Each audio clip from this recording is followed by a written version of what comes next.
उदास बैठी हो? अरे अब का बताई तुमसे। बतावा अपने उदासी कारण। सुना सुनावा।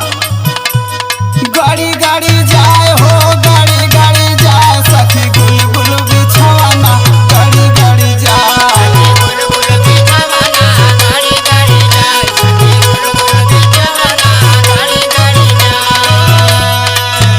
अरे गाड़ी गाड़ी जाए हो, गाड़ी गाड़ी जाए सखी गुल गुल बिछवाना, गाड़ी गाड़ी जाए।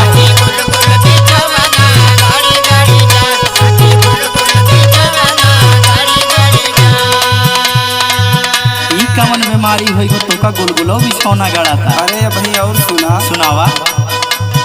अरे दरदा के मारे देवा रह लागे गईनी।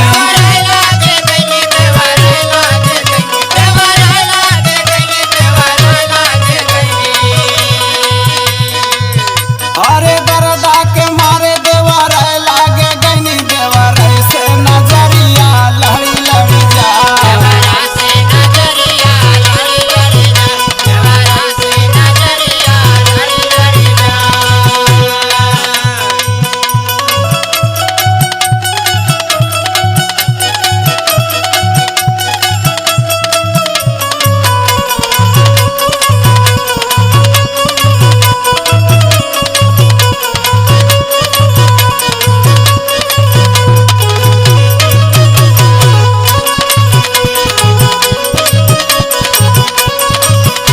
अरे तो ई बात बा। हाँ अरे पागल तोहका देवरे साथे लहर लूट ले चाहत रहा। अगर जब देवर के भौजी में हक होत है तो भौजी को आधा हक देवरे में होत है। अरे हमार ओए का कहिए हो। और सुनावा। सुना। अरे दरदा के मारे बगीचा में गईनी।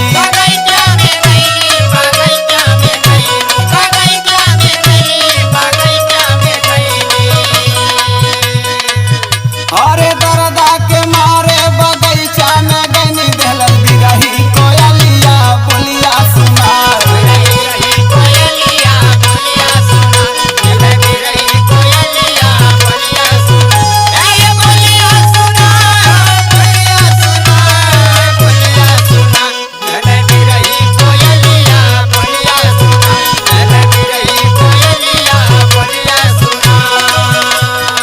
तो एक काम करा ना, का सखी।